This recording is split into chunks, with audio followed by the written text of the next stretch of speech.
Inasyahan ng sinabi ni Vice President Sara Duterte na posible siyang tumakbo sa 2028 presidential elections.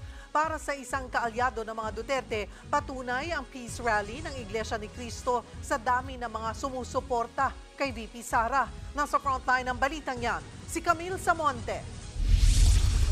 Mismong si Vice President Sara Duterte na ang nagsabi, seryoso niyang pinag-iisipan ang pagtakbo sa 2028 presidential elections. Sinabi niya yan habang nasa isang meet and greet sa mga OFW sa Tokyo, Japan. Walang direktang binanggit ang bise kung para ba sa pagkapangulo ang tatakbuhan niya. Pero matunog ang pangalan ni VP Sara para sa pinakamataas na posisyon sa 2028. Dagdag pa ng bise, hindi na dapat magpatuloy ang paurong daw na nangyayari sa bansa ngayon. Marami raw ang dapat ayusin sa polisiya ng gobyerno. Pero kaya raw itong magawa basta magkakaisa ang publiko. Matatanda ang dati ng sinabi ni VP Sara na sa 2026 siya magdedesisyon kung tatakbo ba siyang presidente o hindi.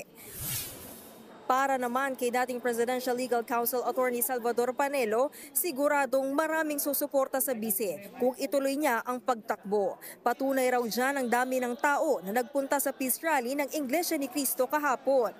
Yung star power ni Inday Sara, hindi nawawala, hindi kumukupas. Unang-una, kung siya'y tumakbo nun, siya na ang presidente ngayon. Sabi naman ng Department of Justice, hindi makakaapekto ang peace rally ng INC sa investigasyon na ginagawa ng NBI laban kay VP Sara. Iniimbestigahan ng bise dahil sa pagbabanta niya noon sa buhay ng Pangulo at ng First Lady, pati kay House Speaker Martin Romualdez. Sabi ni Justice Secretary Boying Remulla, malapit nang isumite ng NBI ang kanilang report sa investigasyong ito. We just have to look at the law as something that equalizes everything between all of us. That's why we cannot give special favors to people because of standing. Bukod sa posibleng kaharaping kaso sa DOJ, may 3 impeachment complaint pa laban kay VP Sara na nakabinbin sa Kamara. Nagbabalita mula sa Frontline, Camille Samonte, News 5. Mga kapatid, Cheryl Cosim po, huwag maging huli at maging una sa lahat sa balitaan.